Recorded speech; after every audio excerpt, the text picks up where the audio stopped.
Bonjour les amis, bienvenue dans ce nouveau podcast du site commentphotographier.com. Alors aujourd'hui je voulais parler d'un sujet qui est important malgré tout. Pas mal d'entre vous, dans les messages que je reçois, me posent la question, ils ont l'ambition ils sont tentés par l'aventure de l'auto-entreprise, de vouloir être photographe, soit pour arrondir leur fin de mois, améliorer une retraite, ou commencer une nouvelle carrière. Donc ils ont envie de se frotter un peu à la discipline de photographe professionnel. Et la question qui revient souvent, c'est quoi faire pour se faire un portfolio qui tient la route, pour pouvoir débuter, pour pouvoir se lancer et avoir l'air crédible vis-à-vis des futurs clients. Et beaucoup m'envoient leur page Facebook, leur compte Flickr ou leur site professionnel pour me demander ce que j'en pense. Alors bon, déjà, je me garderai bien de juger le travail dans la mesure où on est sur un secteur artistique et je dirais que ça reste assez subjectif. La différence, c'est quand on fait des photos pour soi, c'est qu'on les fait pour soi. Donc on est seul comptable face à notre production. Alors que quand on est photographe professionnel, eh bien on fait de l'image pour un client. On va être obligé de respecter les vœux et les désirs de ce client parce qu'il est le payeur. Donc je vous rappelle qu'en photographie professionnelle, on a une obligation de résultat.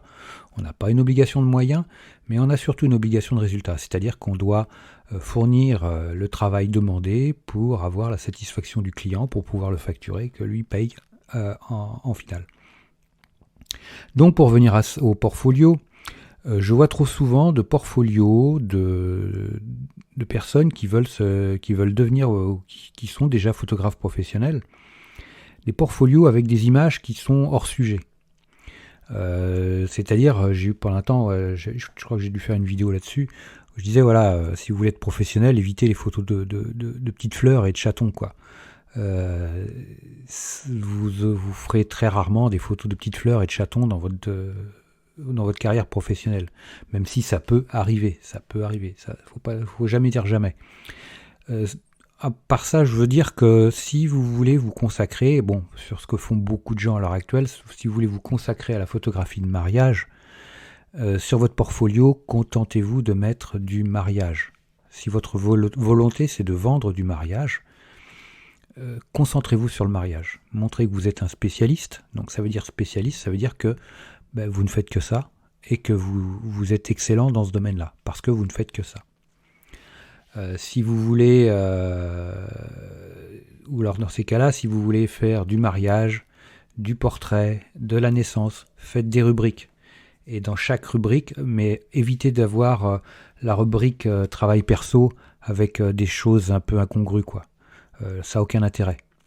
Non, les gens, quand ils recherchent un photographe, ils veulent être rassurés en voyant votre travail. Si ça n'a rien à voir ou que eux peuvent considérer votre travail perso comme quelque chose de moche. Même si vous l'aimez parce que c'est votre travail perso, un prospect peut éventuellement vous trouver votre boulot moche et ça peut être défavorable pour vous. Donc c'est le genre de truc, c'est pas la priorité le travail perso. Ce qui est important, c'est de rassurer votre prospect. Quelqu'un qui recherche un photographe pour prendre en photo ses enfants ou son animal de compagnie, il sera rassuré s'il tombe sur le portfolio d'une personne qui a une vingtaine de portraits de chiens, de chats, de qualité, avec des animaux qui sont vraiment mis en valeur, choses comme ça. Et là, donc, il sera vraiment rassuré, puis il saura qu'il a frappé à la bonne porte. Et il franchira le stade supérieur qui est de prendre contact avec vous pour connaître vos tarifs. Donc vraiment, essayez d'être focus sur ça, soignez votre portfolio, c'est vraiment important. Ça va être la passerelle entre vous et le prospect et le client. Donc vraiment, ne vous égarez pas avec vos petites passions qui ont le mérite d'exister, mais gardez-les pour votre jardin secret, quoi, on va dire. Si vous voulez les montrer, créez une petite page Facebook et mettez-les.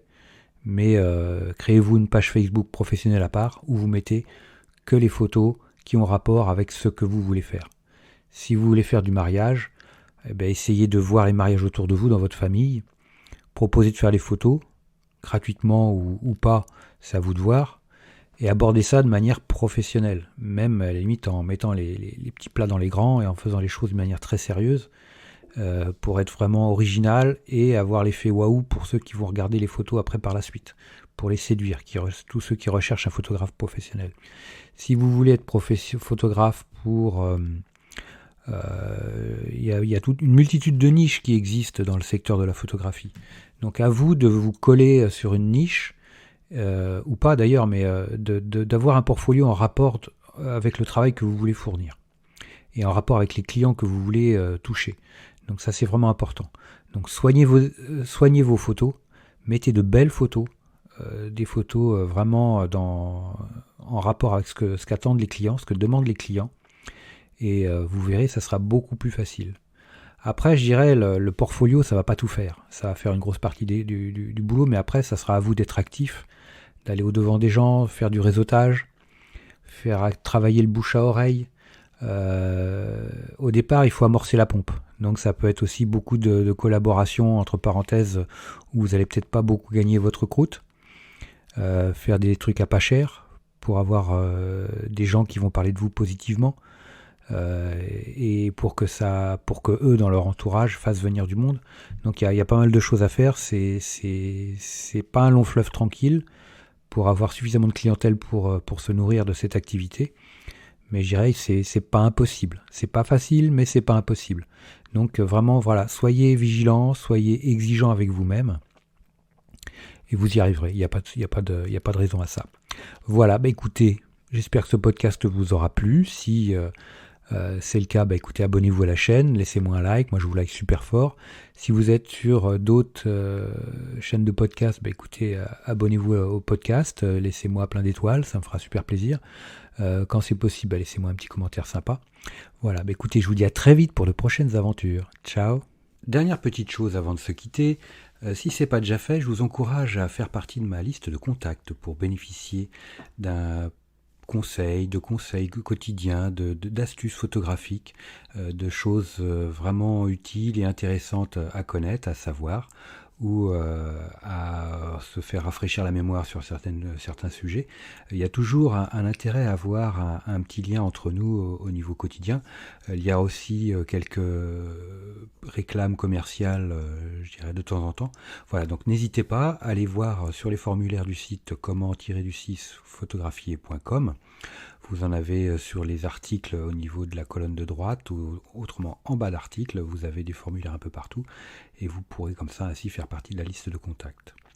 Autre chose également, actuellement, il y a 50% de réduction sur toutes les formations du site commentphotographier.com.